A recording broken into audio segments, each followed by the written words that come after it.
Hey everybody, welcome back. It is the Razzball Fantasy Baseball Podcast. I am Beanon, joined by the gorgeous man across from me, the fantasy master Lothario himself, Gray Albright.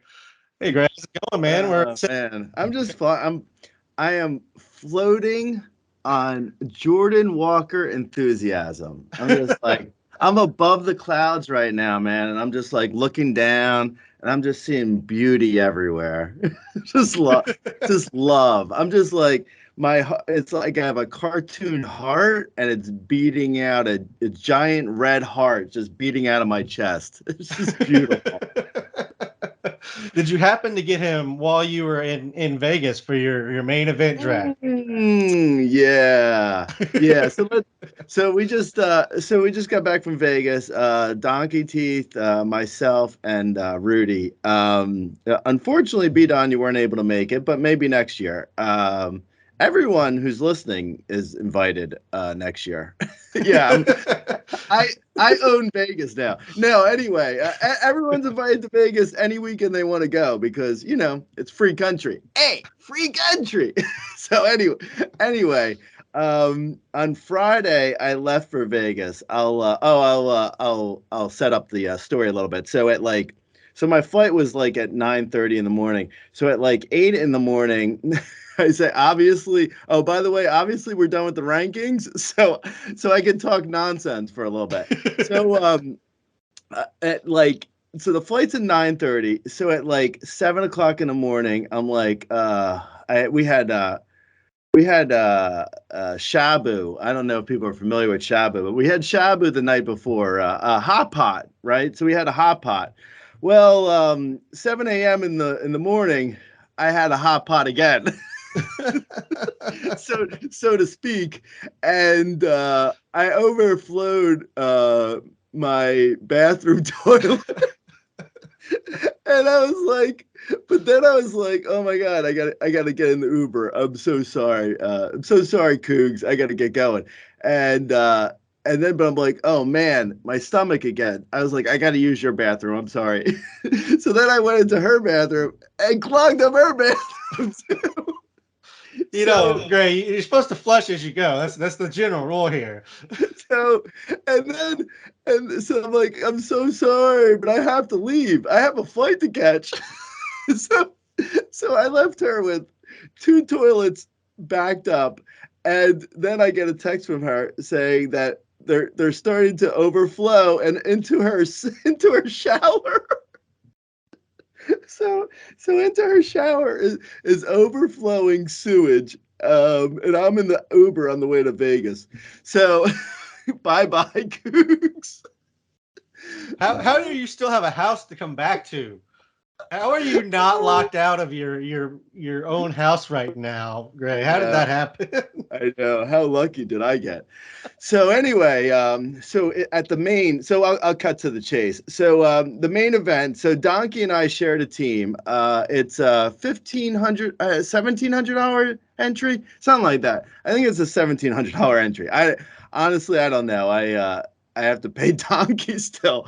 Anyway, so of course in the seventh round for this was on Saturday morning. So before Jordan Walker was announced officially on Sunday. So on Saturday morning, we made the minimal bid for all main event drafts on Jordan Walker. We got him at, I want to say, pick 95. The seventh round, we took Jordan Walker, and you know what? We were kind of looking at the sixth round to take him. we were like, do we wait longer because like we have to have him? Yeah, I've been, I mean, because we were doing the rankings podcast, obviously we weren't able to talk about anything other than the position we were covering for that day.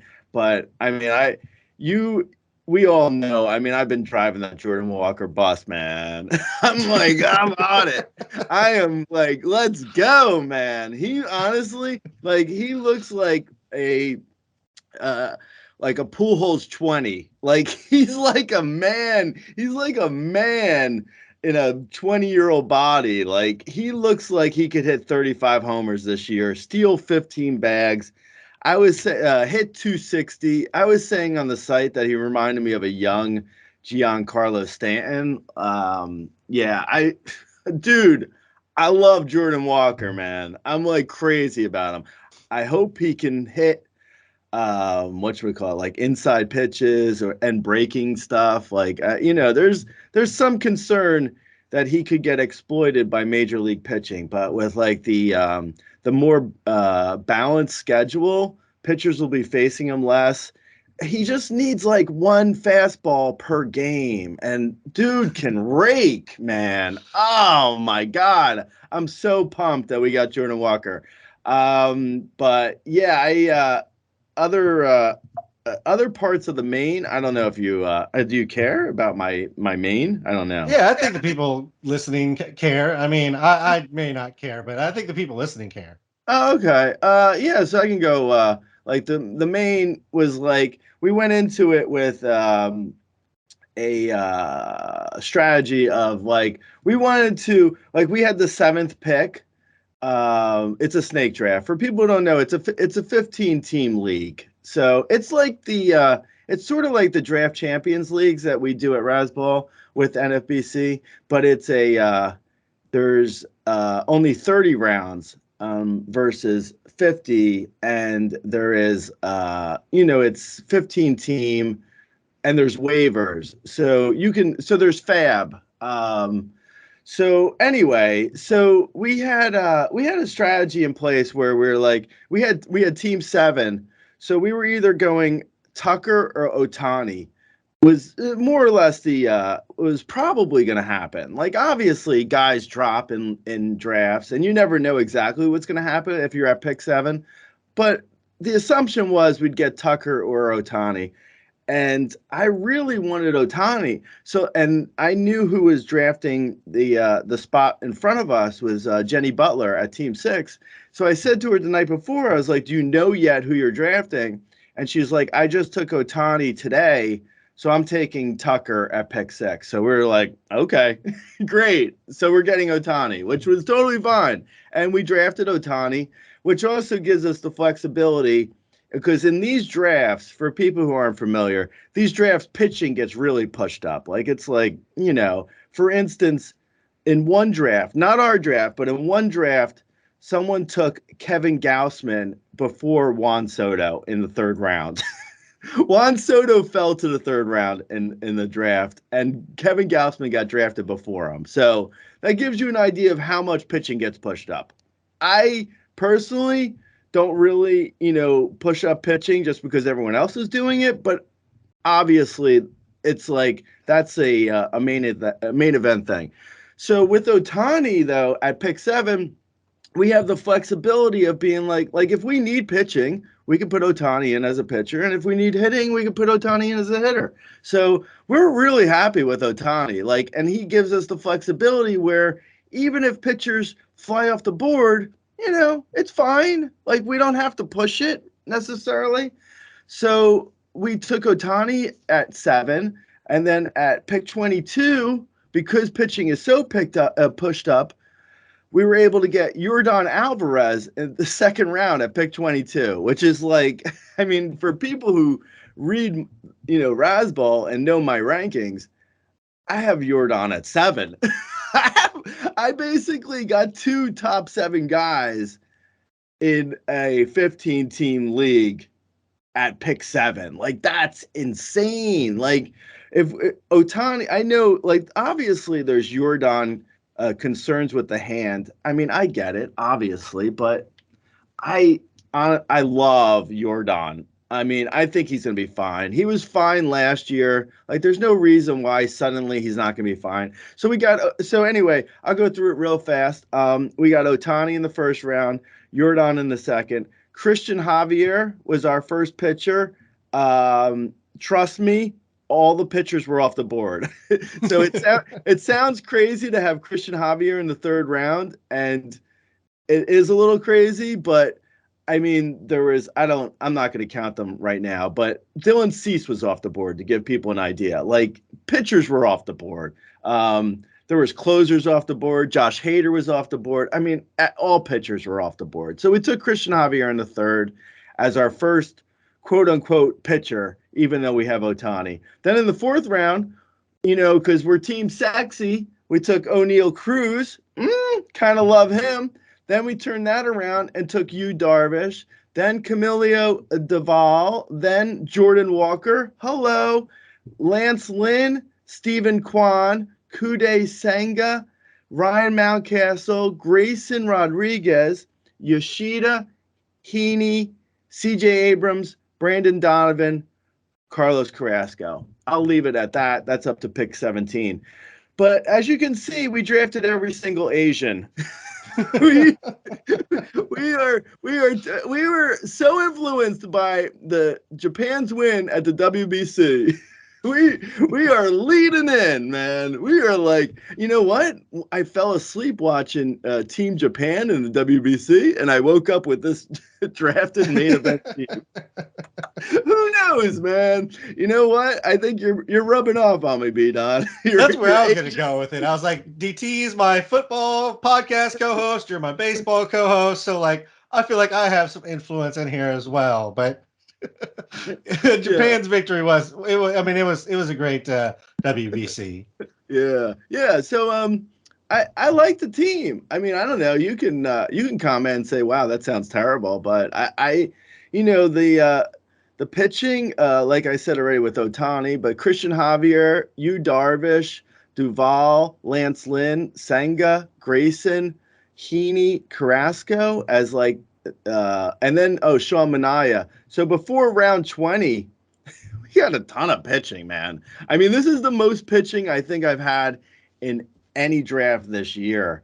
And our hitting is solid too, though. Like Ohtani, if we use him as a hitter, Yordan, O'Neal Cruz, Jordan Walker, Stephen Kwan, Mountcastle, Yoshida, Abrams, Donovan, Oscar Colas, and Avisel Garcia is like the main pitching. And then we have like, flyers at the end. But I mean, excuse me, the main hitting. And then we have flyers at the end of like the Blake Sables and the Logan O'Hops, the catchers and all that crap. But yeah, I mean, I like the team. I don't know. I guess we'll see what happens, but I'm feeling pretty confident about it, to be honest. More confident than I was last year. And I felt pretty confident last year. Then again, I think we finished in like 9th. So, my confidence was misplaced last year, but I'm feeling good this year. We'll see. Who knows? I mean, and this has been an ongoing thing. I leave every draft feeling confident. That's part of the problem is like I leave a draft, I'm like, I killed it. It doesn't matter whether I did or not. Like I just assume I did because I drafted players I like. I don't draft people just to draft them. Like I buried those guys in my rankings so that I never have to see them on my rosters. So that, I mean, you should like your team. Like if you don't like your team, rethink your process a little bit, I think. But I mean, that was the only thing that I was going to say is you'll be surprised though. I mean, maybe they're self-loathing people, but there's people at the draft where like you'll talk to people. I'm not going to name names, but I talk to people and they're like, I didn't really like my first pick. I was like, dude, you had months to figure this out. Your first pick, like, how do you screw up 1 through 15? Like, that should pretty much be set in a queue, ready to be autoed. Like, what is going on, Greg? Like, I don't know. Those people confuse the hell out of me. Like, if you don't like them, then don't freaking take them there. Like, don't let ADP tell you what you're supposed to do because and this is the main event. You paid $2,000 to get in this damn tournament. And you're like, I don't like my first round pick. Like, get out of here. Yeah, no, I think the team's good. I think the only thing that I would say is what you already said, which is like it was weird a little bit to hear all the pitchers that you drafted in like the first 12 rounds because I don't know that I've ever heard you draft like 4 or 5 pitchers in the first like 10 rounds, and that's very weird. But you're right, like it depends on the league. I know main events and in a lot of NFBC leagues in general tend to push up pitching. I don't know. I guess it's like just the thinking that goes on in those are they're all kind of following certain diagrams that they think is going to work.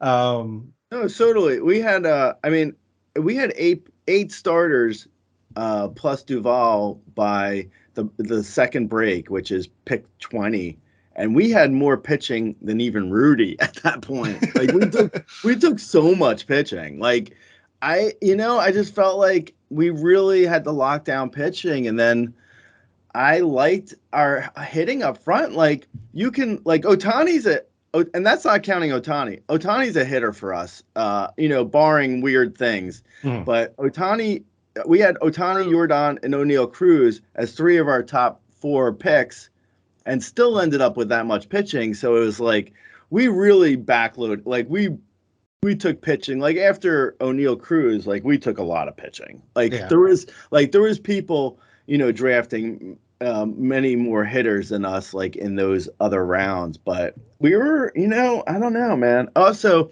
just a note that an actual note which could help people, an actual bit of advice on this podcast. But we took Cutter Crawford with the very last pick of the draft, and it looks like he's lined up to take on the Pirates and Tigers the first full week of the season. So if people are listening and they have, they're looking for a streamer, Cutter Crawford sounds pretty good to me.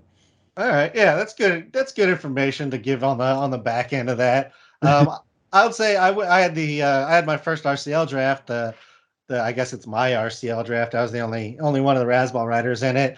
I went, obviously RCL is completely different than main events. I went the complete opposite way, Gray. I didn't draft a starting pitcher. I had two relievers, but I didn't draft a starting pitcher until round 11 in the RCL last night. My pitching rotation ended up being Jeff Springs, Kershaw, Lance Lynn, Brady Singer, Edward Cabrera, Drew Rasmussen, Hunter Brown, Trevor Rogers, and Dylan Dodd. Like as I'm reading those names for waiting until the 11th round, I'm actually pretty stoked about that rotation. So it's a lot of exciting names. I don't necessarily, I can't write things down for them like I could if I took a top 20 starter, but I like every single guy I just named. Yeah, no, it sounds good. I mean, with RCLs, as you know, there's so much churn. There's a lot of churn. So yeah, I mean, it sounds like a good starting off point, though. Yeah, so I just loaded up on bats. That was fun. Let's get into actual notes here. We talked about Jordan Walker. Like, should we just go ahead and write him down as the 101 for 2023 now, Gray, or should we wait like 2 weeks? Like, should we give it a little bit of time?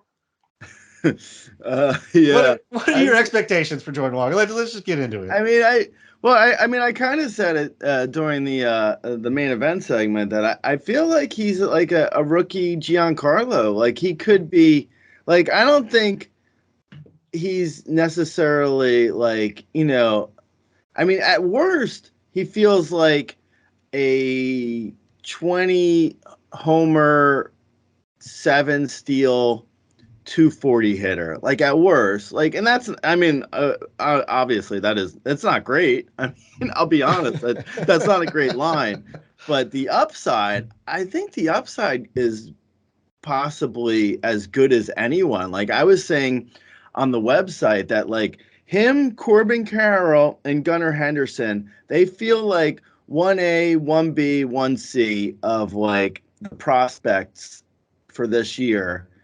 And Corbin Carroll and Gunnar Henderson were obviously top 100 picks the entire offseason. So Jordan Walker, like, if you got him up until the moment, like, at like the point where the Cardinals said he's definitely making the team, I think you were out earning your draft spot with him. Absolutely. Like, I think there's a case to be made that he is a top 70 pick right now.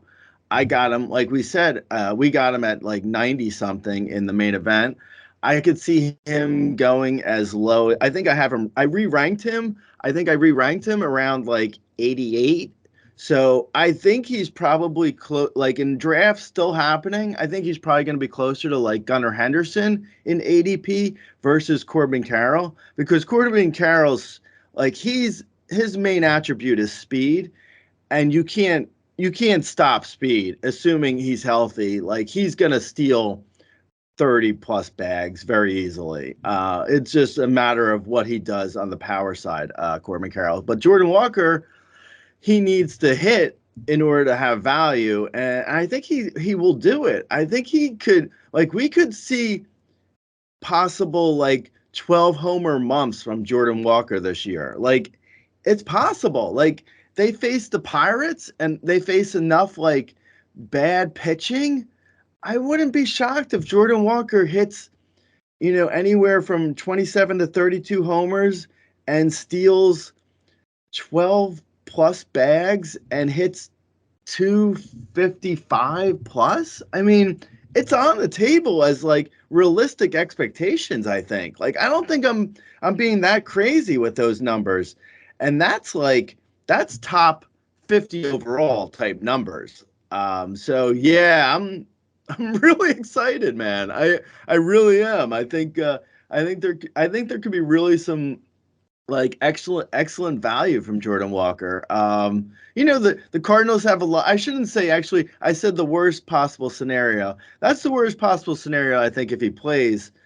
If he the absolute worst possible scenario is the Cardinals have a ton of options. Like, he could struggle in April, and they have so many options that they could send him down. Like, he could get replaced by like the Cardinals have like five outfielders that and Yepes got sent down. They could easily bring him back Yepes, up. yeah. So that's probably the absolute worst case scenario. But yeah, I mean, you in today's game, if you're calling up a guy to start him opening day, they're they're they're happy with what they're seeing. They're ready to play him every day. Other than like days when he gets rested, obviously. But I mean, he's gonna play. He's gonna hit. I'm super pumped. Honestly, like, outside, like, I like him more than Corbin Carroll. I would draft. I think Corbin Carroll is much safer. That's all I'll say. Like, Corbin Carroll going before Jordan Walker makes sense because he's safer, but I like Jordan Walker's profile a lot. Like, I like it a lot. I'm pumped. Like, and especially as a third baseman, third base is not a great position. I mean, there's a lot of like, I mean, him, like, you look at his numbers and it's like he is like, at worst he's like CJ Crone with like 12 steals. That's really good. I mean, that feels like solid. I don't know. Yeah. What's your thoughts? No, I pretty much echo everything you said in regards to like what projections look like, what possibilities are, and then also the possible negative is that he gets sent down or gets platooned, or there's very strong possibility he hits towards the bottom of the lineup potentially if he doesn't kind of hit the ground running. Now, I will say I don't know that like anybody has 1 and 2 locked in for the Cardinals. I know that you'll go and you'll see projected lineups wherever you go for your projected lineups, but like Donovan, Nootbaar, Edman, O'Neill, like none of them are necessarily locked in as a 1-2 guy. Like, it could be any of them on any given day, and if Jordan Walker hits the ground running, he could easily be 1-2 in that lineup if everything gets going. And I think that's kind of the upside shot, is that he works his way up first, like month or two, outperforms all those other, random ass Cardinals guys that we're talking about, and ends up the two hitter, in front of Arenado Goldschmidt, which would be just amazing for his production. In regards to rankings, I actually moved him up to number 69, just ahead of Jake McCarthy, Taylor Ward, and Corbin Carroll. And after him, I have Gunnar Henderson at 72. And our next person that we're going to talk about, which is Anthony Volpe at 80. In regards to Anthony Volpe, he's much more on the lines of Corbin Carroll, as his speed is really the carrying factor for what he's going to do for you.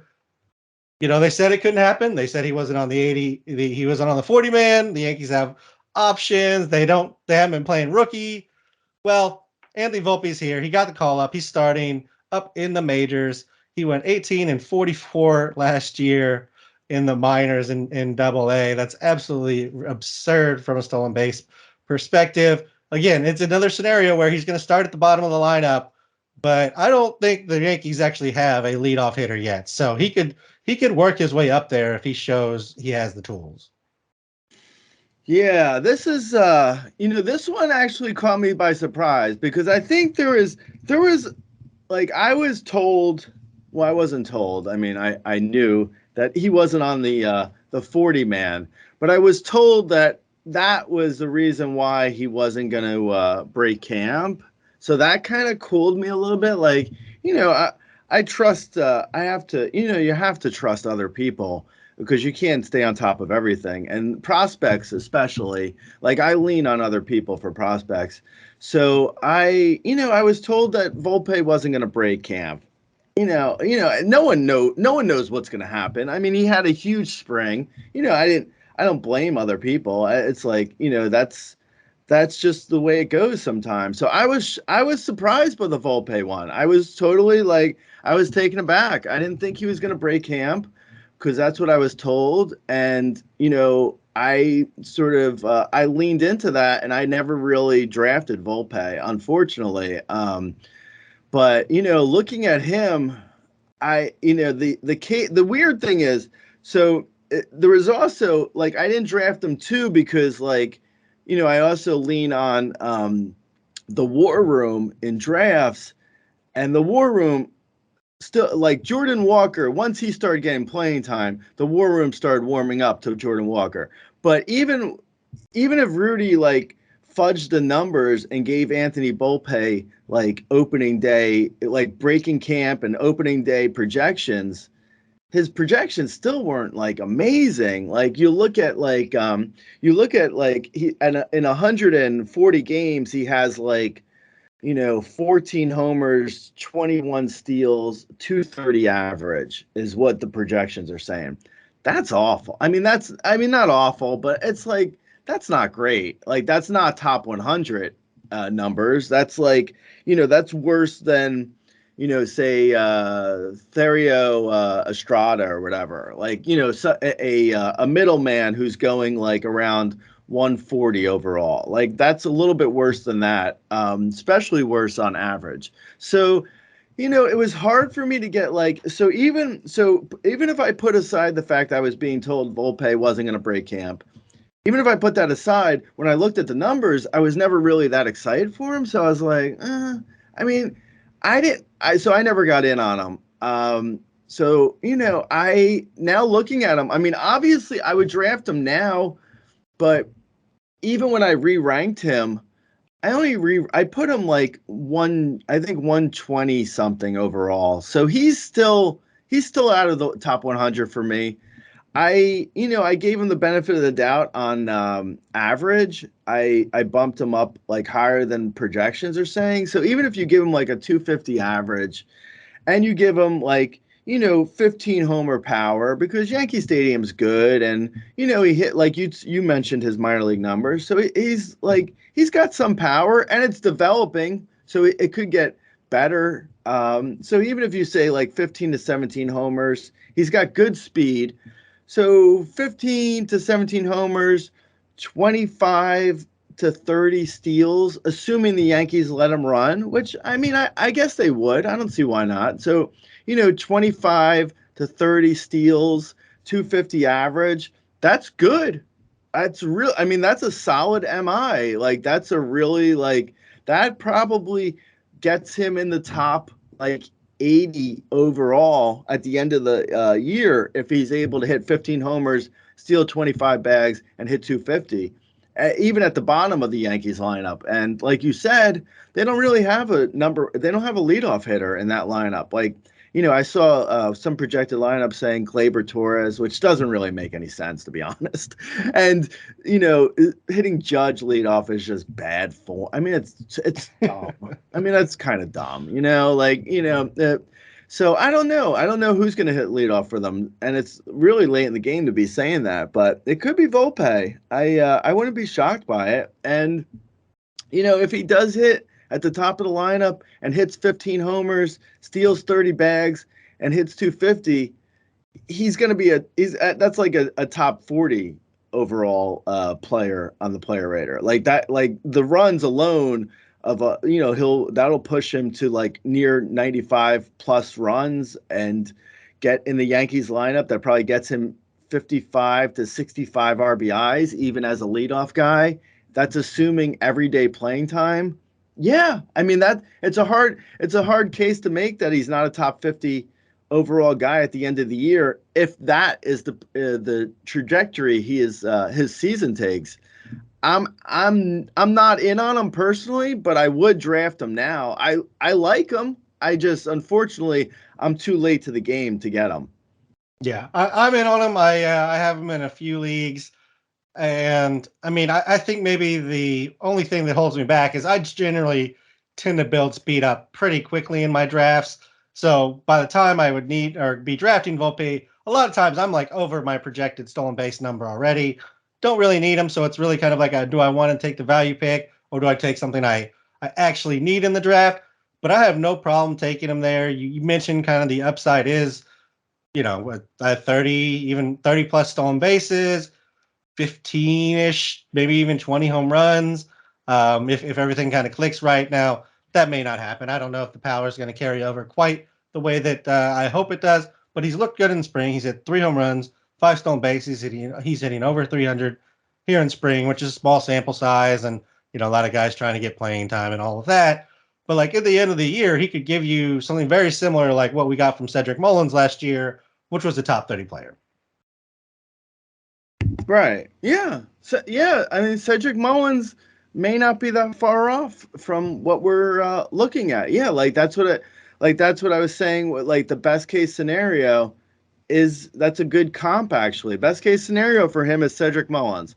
The worst case is, the worst case is he just doesn't hit in the majors. Like he has a 30 plus K rate and he hits 220 and he's kind of unrosterable in most leagues. But the worst case scenario that's more realistic, I think, is probably 12 homers, 12 to 15 homers, 25 steals, 240, and hits like maybe 250 at bats at the bottom of the lineup, maybe 200 at the top of the lineup. And, Peraza comes up and takes a couple of bats away from him and they, maybe they platoon a little. It's like, it's a very crowded scene, but I think realistically, I think this year might be a year early on Volpe, but I'm not, I don't feel very confident in saying that. Like he could absolutely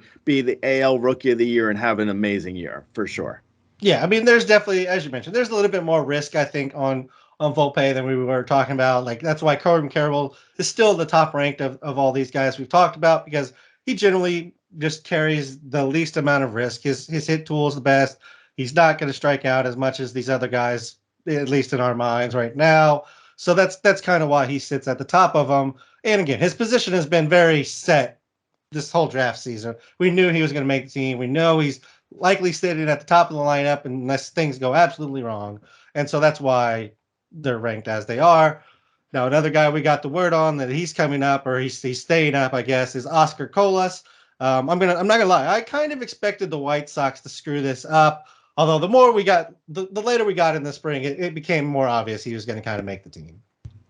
Yeah, no, definitely. I was, I was DMing with Keelan, our injury writer, she's not only our injury writer, but she's also a White Sox fan. And I was DMing with her like I want to say like 6 weeks ago, saying like, Colas is, does he look like he's in a break camp? And like she was saying even 6 weeks ago, it looked that way. And I was, I drafted him in quite a few places, actually. I was surprised when I looked at my shares up for him.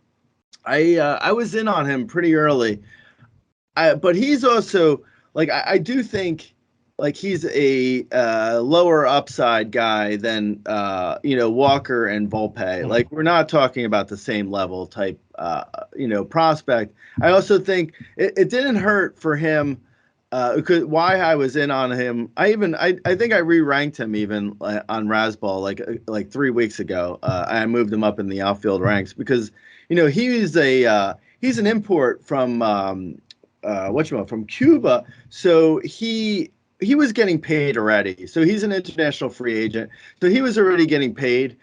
So it kind of didn't make sense. Like they probably were like, we're paying him, let's get him in the majors. If he's ready, why would we keep him down? So it always kind of felt like it was going to lean that way. And even back in December when I was first doing my rankings, I had Colas pretty high comparatively. So I was always sort of in on him. But like I said, the upside, the ceiling is not quite like a Walker or Volpe ceiling because he's less speed. Colas is probably, I think I have him actually high on my speed projections, but he's probably like maybe 5 to 7 steals on the upside on the like ceiling.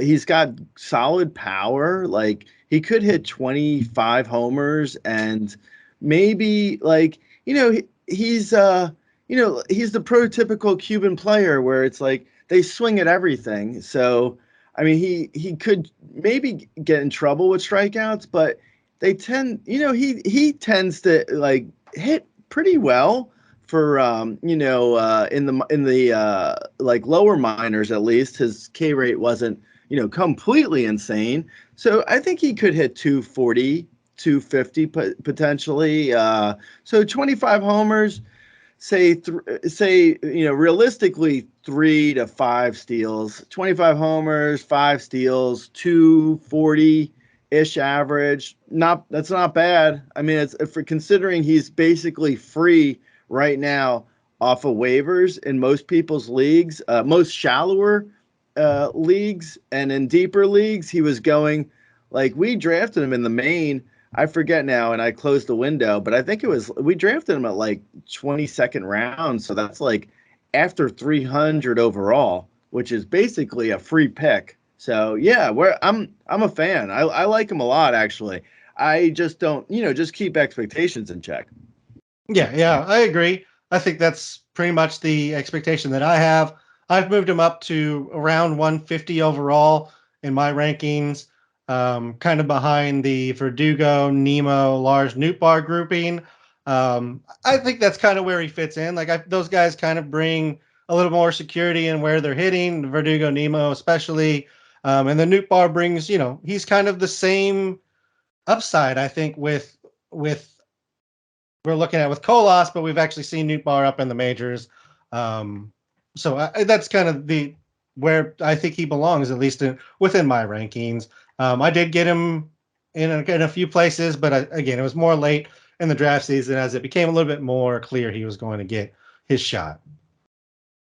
Next guy is Brett Baty that we're going to talk about. He was sent down as the Mets continue to try and keep their average starter age over 30. I think we eventually see Brett Baty when, any of the many Mets 30-plus-year-olds get injured. So I'm not necessarily ready to just cut bait on him. Where are you at, Gray? I mean, I think it's probably a league-dependent situation whether or not you cut him. In some leagues, I did cut him this past Sunday for Fab. Some leagues you just don't have room. I didn't have room in a league or two. In other leagues, I am holding him still. I have him in. Actually, I drafted him in Tout Wars. I have him there. Yeah, I mean, it's unfortunately. It's unfortunately. It's unfortunate that they sent him down. I mean, it's really stupid. It's like it's old. It's old thinking. Like I'm really surprised that no one said anything to like, I'm surprised nothing came from upstairs with like Steve Cohen saying like, I put $685 billion into this team. Put our best fucking foot forward. Like what? Like seriously, like it's frustrating, I pardon the curse, but it's like what? I mean, what are they doing, man? It's like it's really bad. Like it's bad. It's just not smart because like if you have so much, on riding on this, like how long is Verlander and Scherzer and Carrasco? How long are these guys going to stay healthy? Like their team is old. You like Brett Baty is like, he could be like their third or fourth best hitter. Like you got to go with your best lineup right now. Like, it's not smart. It just isn't. Like, it's really bad. And I'm surprised they're doing it because, like, I, people, I make fun of the Mets a lot, obviously. We all do. There's a lot to make fun of. But this is not a thing that's really like a standard Mets issue. Like, most issues with the Mets is like Sterling Marte, tripped over like a dog toy and he sprained his ankle and he's out for 5 months. Like, that's a Mets thing to me. Like, that's a Mets thing that you not bringing up Brett Baty because of what? Service time? What is that? What does that do for you? Like, someone said to, I think you replied that it is a service time thing. Because someone said, like, oh, is this a service time manipulation thing? And I was like, no, because I mean, it is. It is a service time thing, but you don't need to do it. Like, if you're the Mets, you just bring up Beatty, and if he gets the free agency a year earlier, you give him $20 million. Like, who cares? Like, there's no manipulation if you have $12 billion to spend. It doesn't, like, that's just bad. It's just a bad move, man. It's really frustrating too. It's probably more frustrating because I drafted Brett Baty in a bunch of leagues everywhere. So I was like personally affronted.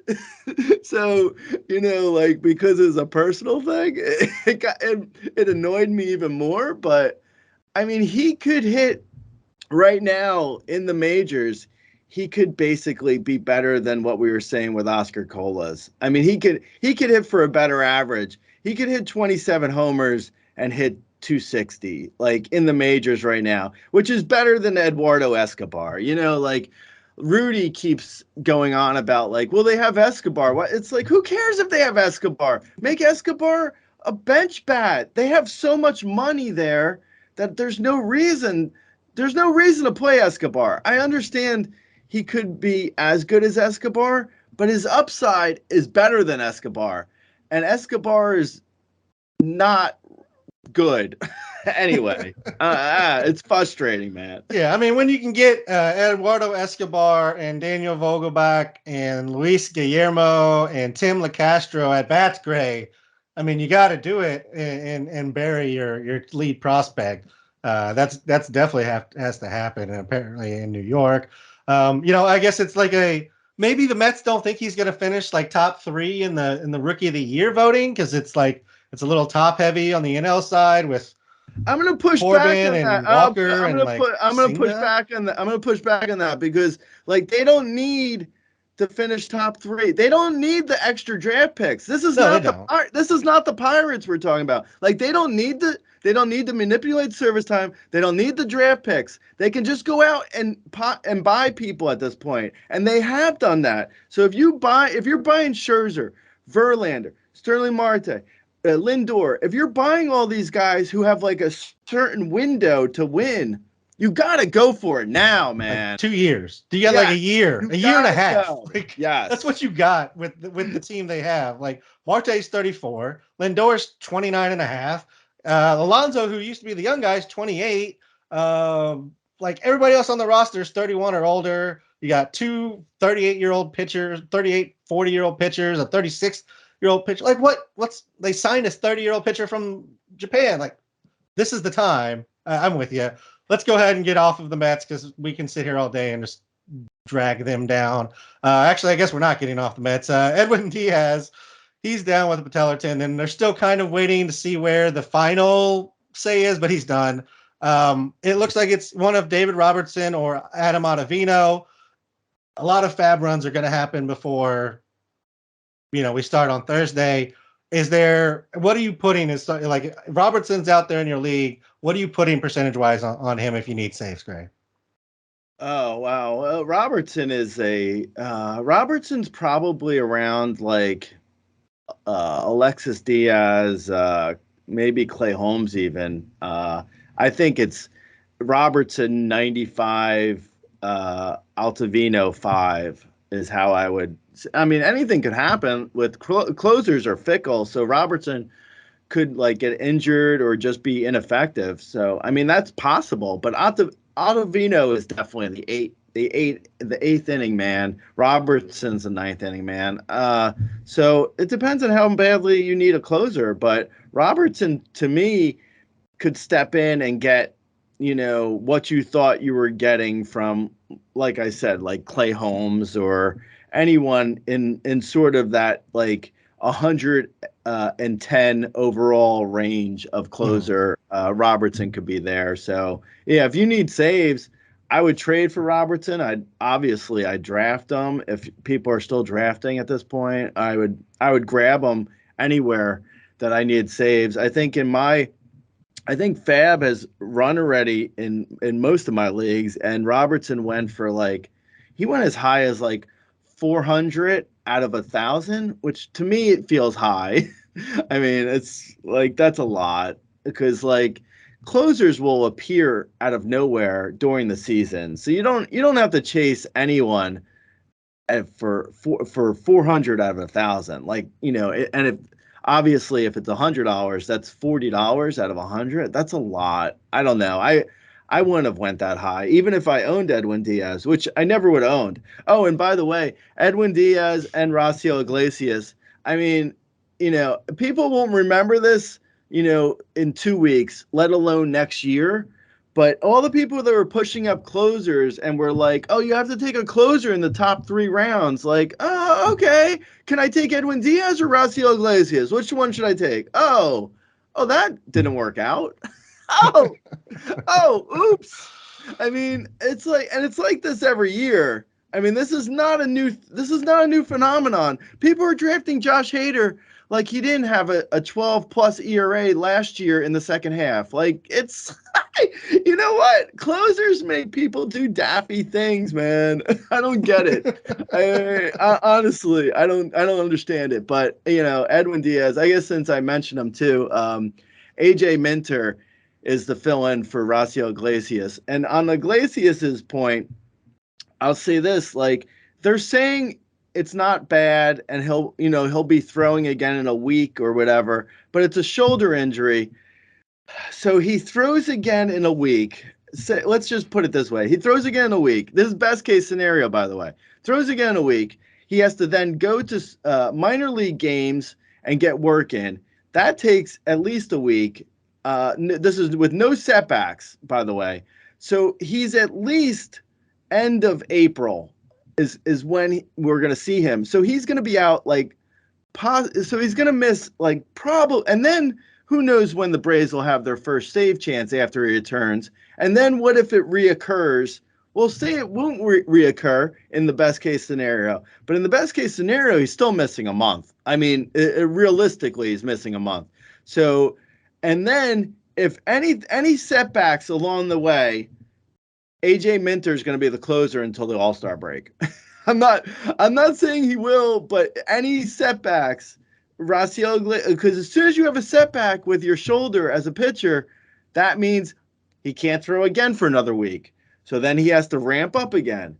And then the ramp up becomes even longer because now he hasn't thrown in 4 weeks or 5 weeks and 6 weeks. Like it just becomes like, it's self-fulfilling thing where like AJ Minter's not a bad pick. I see him going pretty late in drafts. I like AJ Minter as a reliever in general. If he's a closer, he could be as good as Robertson potentially if Raciel Iglesias has a setback or two. So, just put that out there.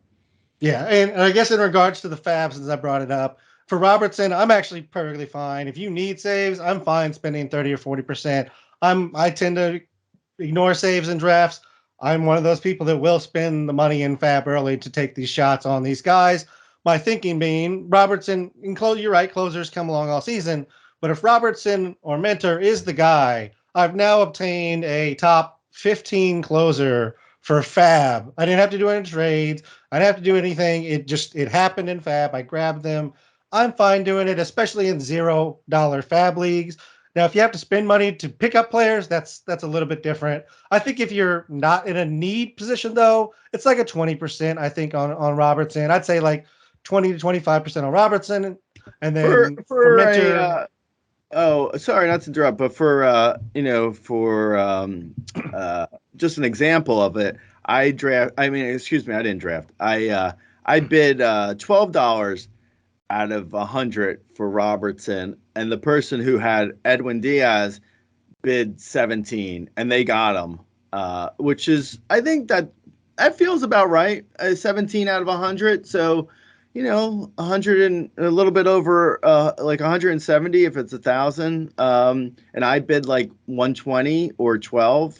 I mean, that feels like about right. Yeah, it depends on how badly you need saves, though. yeah, it certainly does. If you loaded up on saves and you didn't have Diaz or Iglesias, you're probably fine. And Minter, I think you have a little bit more confidence that he's the guy than I do. I think it's a split. I think it's Minter, Jimenez, and McHugh, just depending on the matchups, who's there. I think they'll use Minter still in that high leverage lefty scenario. I know they have a couple of other lefties in the pin, but Minter is their high leverage lefty. So I think Jimenez and possibly McHugh, just depending on which of them kind of is better this season. It's relief pitchers, so that can move year to year, but I think one or both of them also get some numbers there. So I'm spending less on Minter than Robertson, but I think both are going to get you some saves here. Moving on to Tony Gosling's injury. He has a sprained ankle. He's likely to miss most or all of April. So Ryan Pepiot is getting his chance in the rotation. Last year in AAA, he had 91 innings. He pitched to a 2.56 ERA, 107 whip. He had a 31% K rate and just under a 10% walk rate. He had 36 innings in the majors, 7 starts out of that. It's low samples, but he had a 3.47 ERA, 1.46 whip with a 26% K rate, and certainly struggled with the walks at 17% in that 36 innings. He has to find some control. I mean, you didn't need me to tell you the 17% walk rate, but like he needs to find some control. But the stuff is there, Greg. Yeah, no, completely. I like Gavin Stone as a flyer too at the very end of drafts. We took him in the main in like the next to last draft. Excuse me, next to last round. Pepiot, I think. Yeah, I mean, you mentioned the problem with him. It's like command. If his command is going to be wonky, I mean, that could spell trouble. I mean, that's a setup for a roofie, really. Like if he's got bad command, that could kill you. And for like he goes out and throws 3 innings and gives up 7 runs or something. Like those are the guys with bad command are the killers. So I'm pretty iffy on Pepiot. I have him actually. I did draft him in a couple leagues, super late in like draft and hold. I think I have them, and like maybe NL only.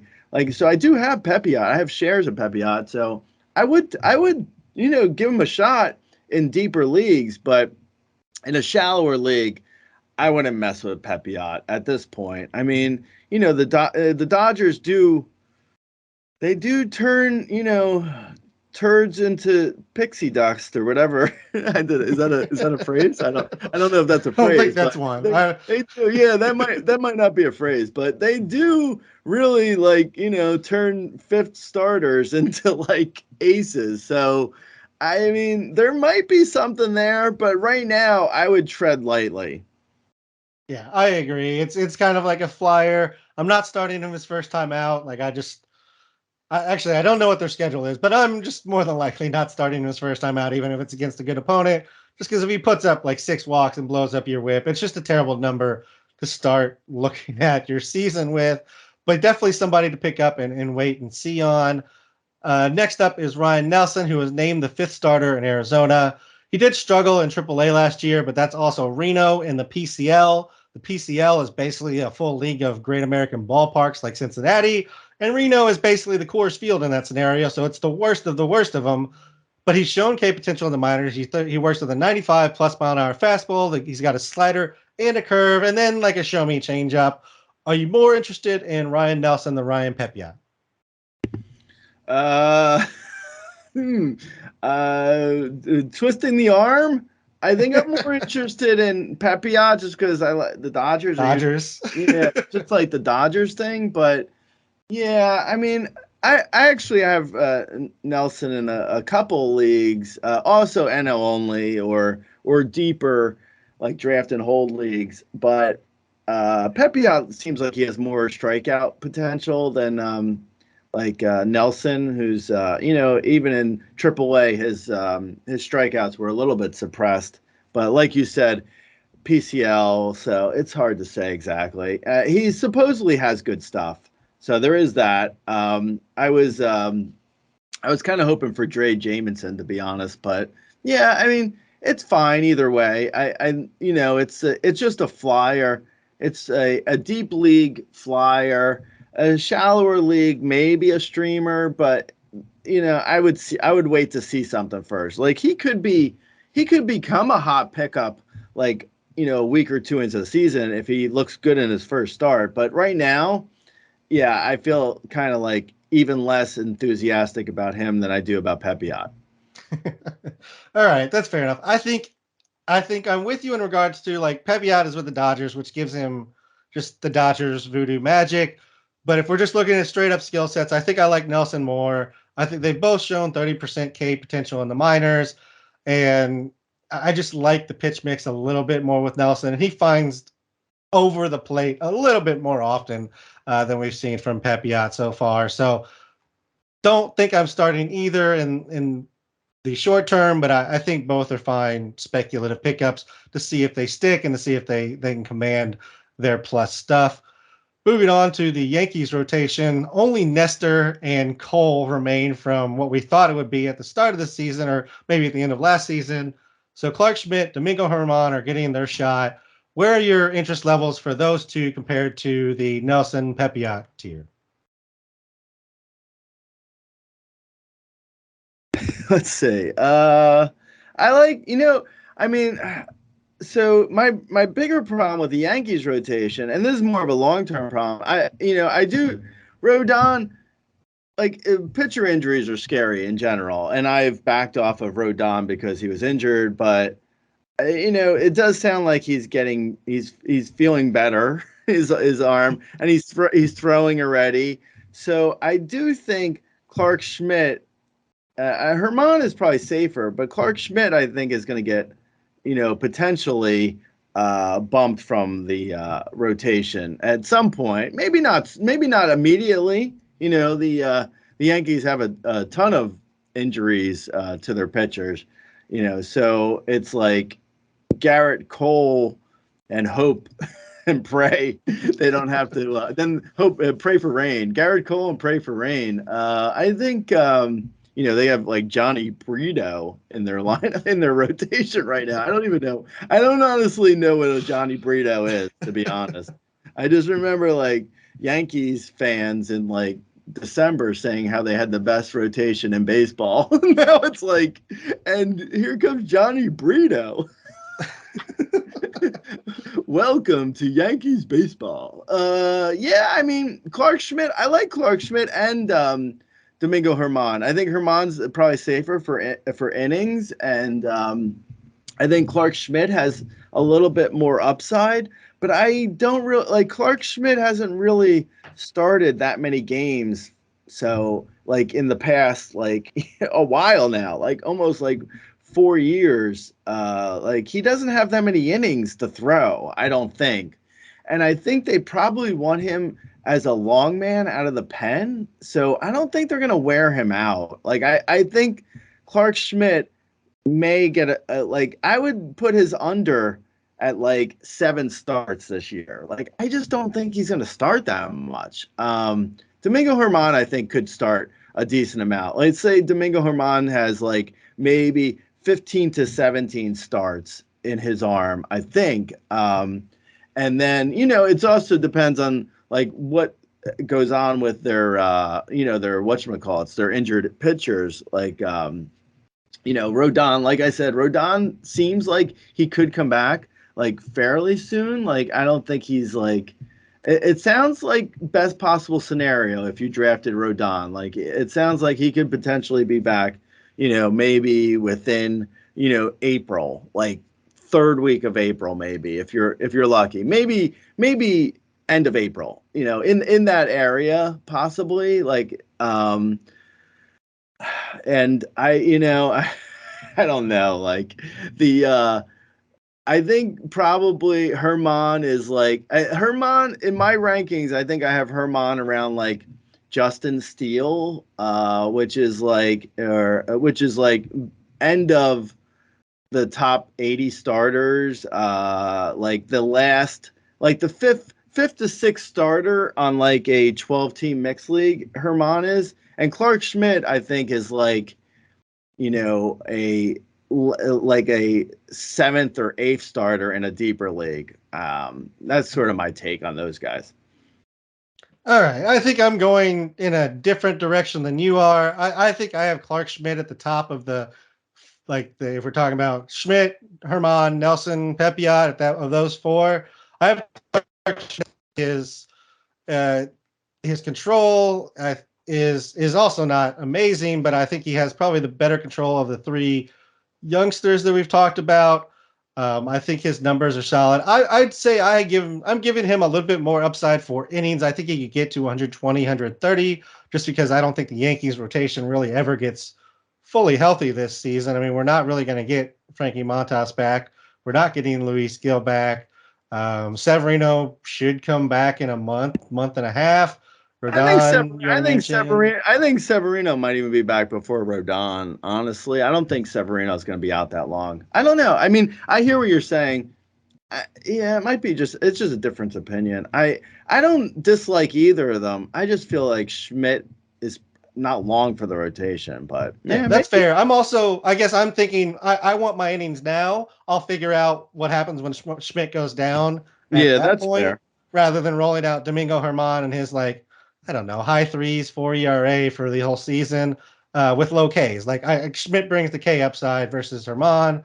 So that's kind of where I'm at with them. And then the rest of them, I would say Nelson, Herman, and then Pepiot for me. Yeah, that's fine. Yeah, that's fair. I don't mind. I feel like they're all kind of flyers, and Yeah, they could I all agree. end up. They could end up in any sort of ranking. But yeah, that sounds Yeah, good. I'm not guaranteeing any of them perform to a useful 12-team level, but that's the order I would take my shots on them. Rhys Hoskins is out. That really hurts me because I have Rhys Hoskins all over the place. Derek Hall may get some time at first base. There's Baum, Schwarber, Realmoto that have all Luke played some Voigt. first base. Luke Voigt, Nick Castellanos, and Josh Harrison have played a little bit of first base. I mean, I guess the bonus would be if Schwarber gets first base or if Luke Voigt has a regular gig. And then Derek Hall, I mean, if they give the job to Derek Hall, he has some power upside in him as well. It doesn't feel like they're going to hand him the job.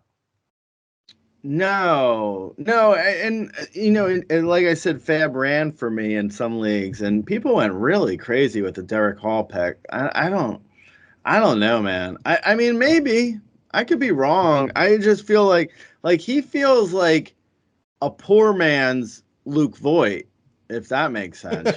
Like yeah, like I don't know. Maybe he gets 25 homers, but I think he's probably going to hit 220, and I think he's a platoon bat too. So that immediately takes the shine off of him in weekly leagues. Like you can't play a platoon bat in weekly leagues, at least shallower weekly leagues. Like in a deeper weekly league, then you might be able to get away with it a little bit. But shallower weekly leagues, I wouldn't play Derek Hall. And then, so that leaves him for daily leagues. So that means you need to have someone on your bench to fill in for him, or you're just taking the L for every time he, faces an L. That doesn't sound like a winning strategy for me. So I mean, Derek Hall's fine if like in an NL only, great, absolutely. I mean, he just got a huge boost in value in an NL only. Like he's now really valuable in NL only. But in shallower mixed league, okay, but you need to platoon him. Like you can't let him go out there every start. Yeah, and I think the Phillies are going to do that as well. I mean, you don't really want him facing lefties, as you said. Anytime we kind of bring up the lefty matchups, But you're right. I mean, he's gonna sit, and again, I don't think he's even necessarily the guy. They've kind of just penciled him in where Reese Hoskins would fit in the lineup as well. I don't think that's really true either. So all of that kind of tumbles to say I don't think either of us are high man on Derek Hall. He did have 28 home runs last year in AAA, so like I said, there's power upside there. I think it comes with a, like you said, a 220, maybe even lower average, and platoon issues along with everything else. What I'm really hoping again is just Kyle Schwarber gets first base eligibility. That would be pretty awesome. Moving on, Jose Altuve, he's out 2 months at least with the thumb surgery. That leaves David Hensley and Mauricio Dubon for second base duties. Are you interested in really either of these guys? Anything that's not a deeper league, Gray? No. Hensley was a hot guy off of waivers in AL only. Mixed league, like it would have to be like a dollar flyer in a mixed league. Like his numbers don't look awful in the minors, but I think he was old for like where he was in the minors. I don't, I mean, he seems like he has good contact. The Astros really, I mean, the Astros develop guys really well when it comes to like contact and, waiting for your pitch. And, he's got a little bit of speed. So I don't know. I mean, he's obviously going to get replaced immediately. As soon as Altuve's healthy. Hensley, this is, by the way, Dubon is garbage.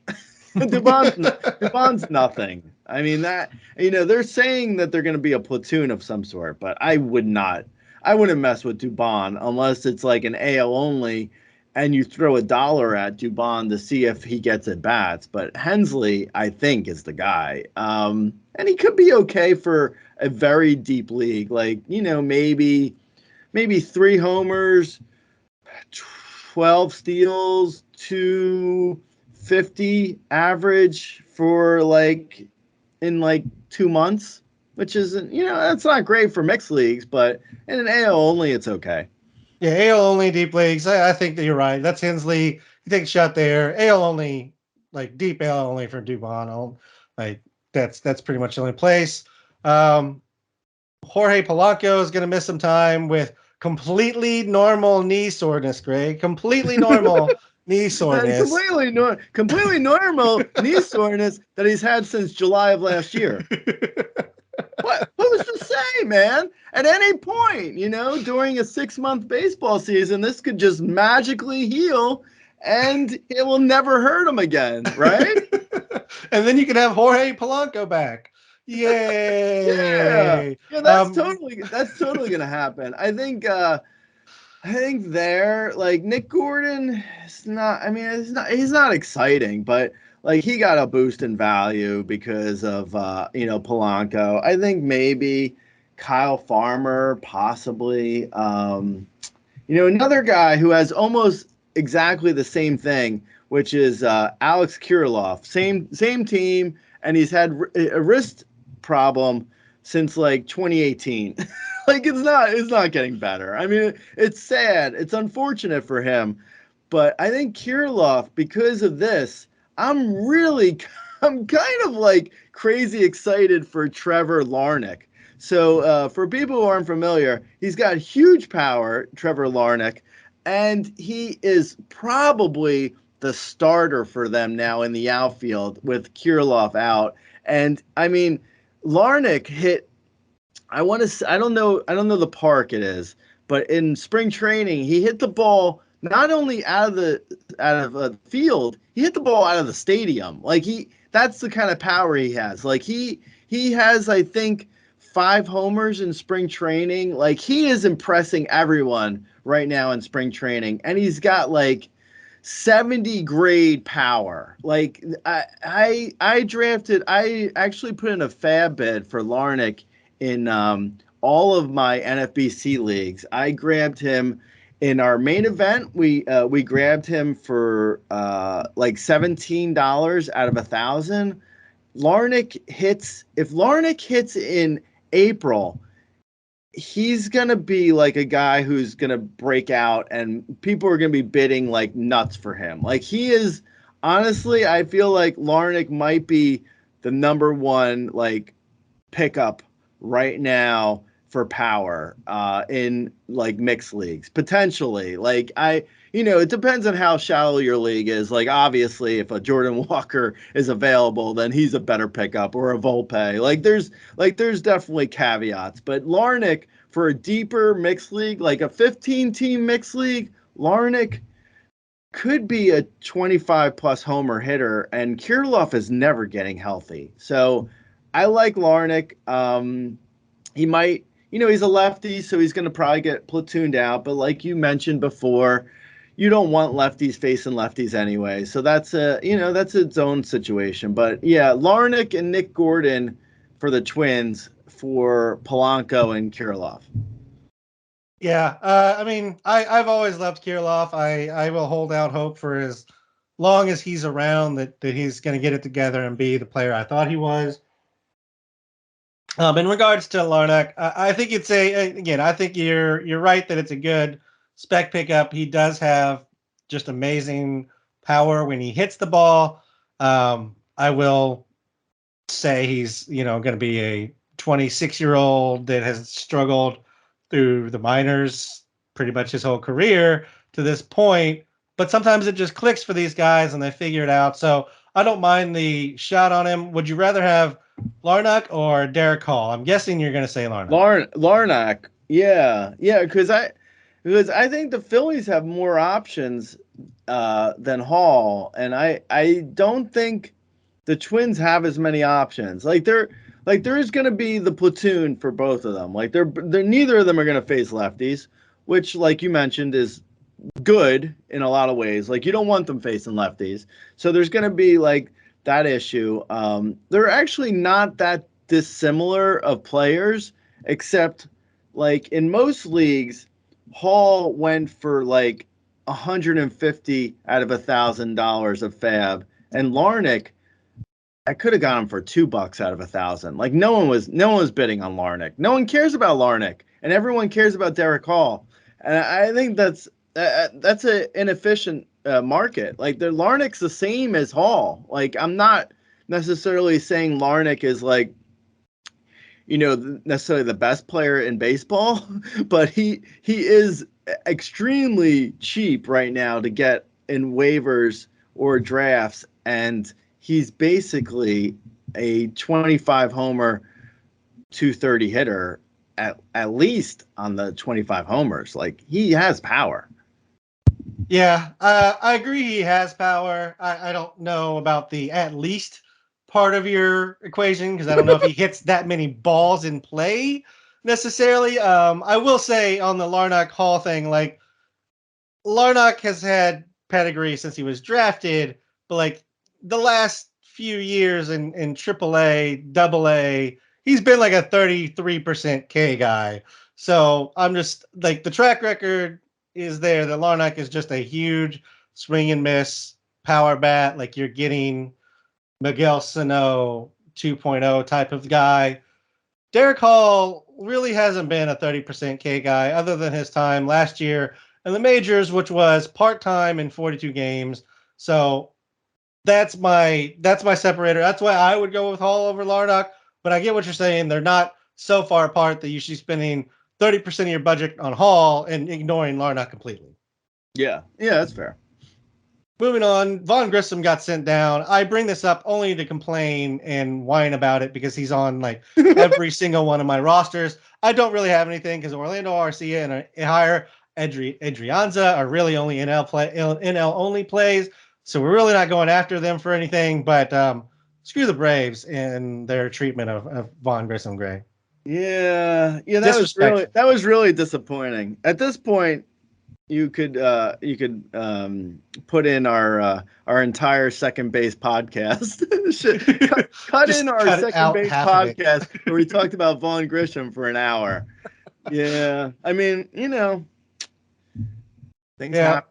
All right, so moving on. It's unfortunate. Arcia is garbage though, and Grissom. I feel like Grissom just got sent down until he agrees to take a 12-year deal for $18 million, and then they'll bring him up and they'll be like, okay, yeah, You understand what's going on here now. Yeah, he's getting sent down for defense. Like we've heard that. We've heard that before. Now it has defense at shortstop isn't great. I'll give him that. Improved this year, but like that, they're sending him down for some stupid, nonsensical reason that I can't make sense of, other than like they have to pay RC and Adrianza. That's like the only thing I can even think of here. Speaking of the Braves, they lost some pitchers. Kyle Wright, Kobe Allard, Mike Soroka, Oscar Manoa, all going to start the year on the IL. So that means Dylan Dodd and Jared Schuster are both going to get their chance in the rotation. I'm more interested in Schuster. I think generally everybody's in with Schuster. I think he was the one who was going to get named prior to the Kyle Wright injury.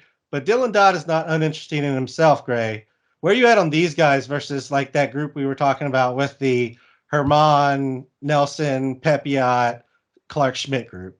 Yeah, no, I think it's a Schuster Dodd is like 80-20 for Schuster is also because of the fact that he is like quite possibly like he's ready absolutely for the majors. But Dylan Dodd, like we've seen this before with the Braves, like I would say like Schuster's probably going to get like 220 like dollar fab bid like out of 1,000, like that kind of like insane fab bid.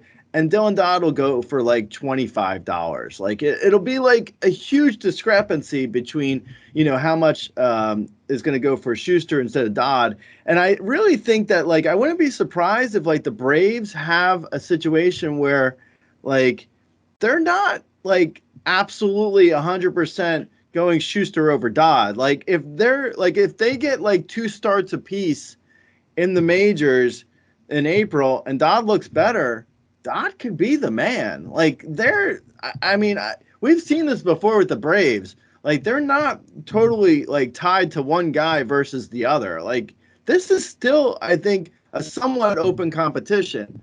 Everyone is going Schuster because everyone thinks he's better, which is, you know, I think probably a correct assumption, but you never know what could happen in like a week or two of the major league season. Like it could, like we could get shocked here. And Dylan Dodd is quite possibly as good. Like he's really good too. So I like the flyer on both of them, to be honest. Yeah, I do too. I think, again, I'm prioritizing Schuster because he had kind of the job before the right injury. But yeah, I would be perfectly happy with both of them. And I like both of them more than pretty much anybody we've talked about up to this point, except for maybe Clark Schmidt. And again, that's kind of are you okay getting 100, 120 innings and then finding a guy? Or do you want a guy with maybe a little bit more inning kind of projection? Schuster threw 138 last year, so he has potential to throw more. I believe Dodd threw like 140, so both of them have more inning capability than a Clark Schmidt. But I think those three for me are kind of the flyer group that I want, and then it falls down to the rest of them that we talked about. Mm-hmm. Brandon Hughes is out with knee inflammation, knee discomfort. It's going to be Michael Fulmer or Brad Boxberger. And I'll go ahead and just include Carlos Estevez in this discussion since it's not an injury there, but he's been not great in spring training. So it looks like Jamie Hergate or Ryan Tepera might have an option or an opening there as well, or they may just use all three of them. Where are you at among some of these closers here that might be getting rotated out, Gray? So I think with Fulmer, Boxberger, and Hughes, like you mentioned the Hughes injury, I wouldn't be shocked if like it's Fulmer for a little while and then it's Hughes for a little while and maybe Boxberger gets a couple saves here and there. This feels like like the Cubs feels like a committee. Like it's going to be a committee the whole way. I don't know. I mean, maybe Fulmer pulls. If anyone's going to pull away with the job, it'll either be Fulmer or Hughes, and I'd probably put money on Fulmer, but it could be either of them. And like Boxberger's probably he's probably third on that. There's Alizé, Alizolo, Adbert Alizole. I don't know. You know, Alzale. Alzolay, excuse me. Alzolay could even get a save or two. But, all these guys, I'm not really super interested in, to be honest. I think Fulmer's would be the one guy I would take a flyer on. He's probably the best bet for saves. And then in Anaheim, I think Herge was a guy I was drafting in a bunch of places crazy late for the saves. I think he's probably the best choice. But a lot of people, the sexy pick in super deep leagues is Ben Joyce because he throws 100. But I mean, that's got to be like, they have guys who are going to get saves. Like, if anything, the Angels bring up like Ben Joyce for the like middle relief. Like, why are they putting the closer job on a guy who's got like, no experience? Like, that never made it. The Ben Joyce thing just felt like a sexy pick. Like Ben Joyce could have a great middle relief year like that. He could be like a Michael King, that kind of thing I could see happening with Ben Joyce. But I don't really think Ben Joyce is getting saves, to be honest. Like, maybe an over under for saves at like 4. And I probably would go under for Ben Joyce. Herge, I'd probably put it over under at like 17. I'd probably go under on that too. Maybe even 15. Like, it's a mess. The Angels closer situation is a mess. Estevez could totally get the job too. Like, there's a lot of opportunities there for like just a big mess. There is, and it is a bit of a mess. I'd agree. For what it's worth, Joyce was sent down to the minors, so it won't be him at least to start the season. I think I'm with you on Herge. That's the one I'm going with. I think he's currently the best pitcher of the group, but if Estevez gets his stuff together, they could easily turn back to him. Just has been very rocky so far this spring. Jurickson Profar signs with the Rockies. He's waiting for a visa in Caraco. Are you interested in Jurickson Profar? Curacao, man. It's Curacao. one of the ABC islands. Aruba, B, Curacao. What's B? Yeah, Whatever B is. What is it? Bahamas, Bermuda, Barbados? Yeah, all of those. What's with the Caribbean and B named islands? Like, B guys, is a good letter to begin things with. It's a good thing. Yeah. Yeah. It's Aruba, B Don, Curacao. I like Profar in like a deeper mixed league because he's probably going to lead off. And knowing the Rockies, if Profar can find his passport, they'll probably give him 550 at bats. I mean, it's a no brainer to take Profar super late in a deep mixed league. But yeah, I'm not excited about it. But you have to probably bench him in some leagues when he's on the road. But yeah, it is what it is. Yeah, I mean he's going to be fine. He's probably going to put up, I don't know, like 10 to 15 home runs, 5-10 stolen bases. He'll be awful on the road and he'll be good at home, like every other Colorado player. So that's kind of what you get. And I mean, it'd be good for the streaming matchup. So if you're in a deep league where you are a type person who will pull them in and out, Profar is a good option there. Let's talk about a few of the pitcher injuries before we get out of here, Gray. Joe Musgrove, Ranger Suarez, Adam Wainwright get injured. Sounds like Seth Lugo, and they've discussed a 6-man in San Diego. I don't know who that is without Joe Musgrove, though. Maybe they do kind of a Honeywell Groom combo thing, but I think it's a 5-man with Lugo until Musgrove gets back. Ranger Suarez, it sounds like it's maybe Matt Strom or Michael Plasmeyer. And then with Wainwright, Jake Woodford.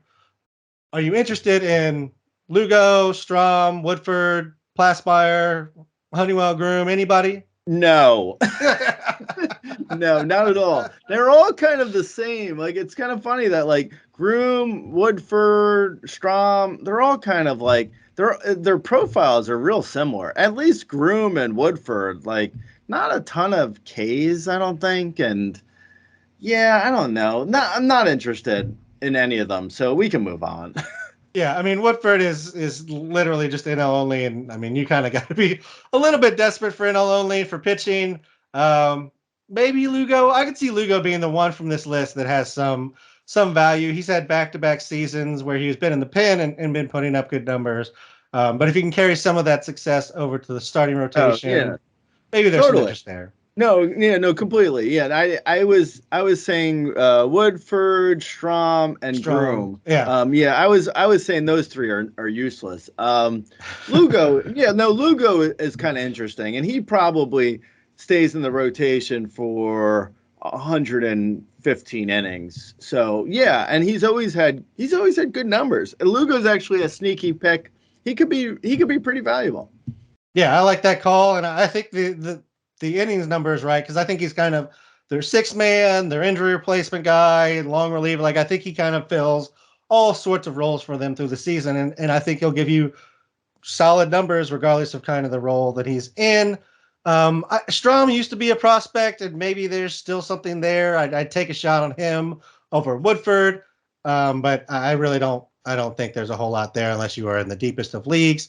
Let's end it with some pickups, Gray, and then we'll get out of here. Anybody that you think, as people hit their wires for for the first lineup here, anybody in particular that you think might be out there that people should be looking out for?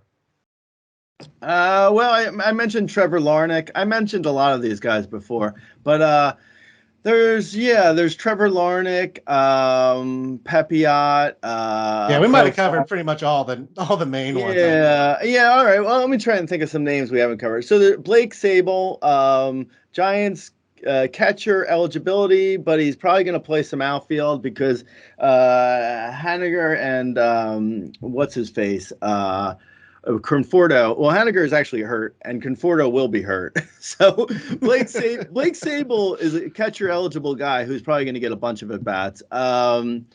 There's Nick Pivetta and Cutter Crawford, who I mentioned already, are going to be facing the Pirates and the Tigers next week. So that's a streamer for people who are listening. Will Benson is interesting. Will Brennan's interesting. James Outman, Dodger outfielder, is interesting. He's probably going to, I would say, Trace Thompson and David Peralta aren't really very good. And James Outman actually is good. So I could see him being like a hot pickup like soon. So, if you want to get in front of the rush, he's probably a good guy to look at. For at bats, just strictly at bats and nothing more. Aldemi's Diaz, A's, they're going to play him more than they should, So if you're in a deep league, that's a deep league flyer. Kerry Carpenter is interesting. Tigers outfielder. He looked really good last year. There's potential there. I think him. And then also, there's probably, like you say, Kikuchi is probably just spring training hype. Like every year, Kikuchi does like Kikuchi is like the Nolan Ryan of spring training. It's like every year, Kikuchi is like, oh my God, this is the year he breaks out. Like, oh, is it? Because I think we said that already. We've said that a few times. I'm not Been gonna, here. I don't want to have to look back in my notes, but I feel like Kikuchi was a hot pickup last March, April. But yeah, I mean, he's fine. And we mentioned Dylan Dodd and Schuster, and yeah, and Luke Voigt. Potentially, if he signs with the Phillies, now is the time to pick up Luke Voigt before he signs with the Phillies. And then, and Ryan Nelson, who we mentioned already. Yeah, there's Bailey Falter. He's probably someone you guys should look at too. So yeah. Yeah, I'll throw a few names on top. Brewstar Gratterall, he's getting a little bit more momentum as a possible closer option. Um, David Peterson is out there in a number of leagues just because his rotation spot didn't really seem secure, but it seems like it is a little bit more now. Luis Campusano, there's the injury to Austin Nola. It sounds like Austin Nola's probably back for opening day, but maybe for these first few weeks, they give Campusano a little bit more time if you're in a deep two-catcher type of league. I think Eddie Rosario is one that was just kind of sitting out there in a number of leagues. Sounds like he's got a starting job, and he had the eye fix in the offseason, so that's another one to potentially look at. I think that's a good amount of names, though, Gray. I think we've covered some potential pickups out there. because a lot of leagues have already gone through their pickup process, whether it was last night or following the draft. Word. I do love the Kerry Carpenter call. He's one of my favorites this year. So a great flyer, I think, for almost any league size if he gets it together. Well, Gray, we got baseball happening in 3 days. I can't wait to actually see baseball outside of the WBC, like real Major League Baseball being played. Hyped about that. And until we get some baseball, I will see you next week, man. All right, Lates.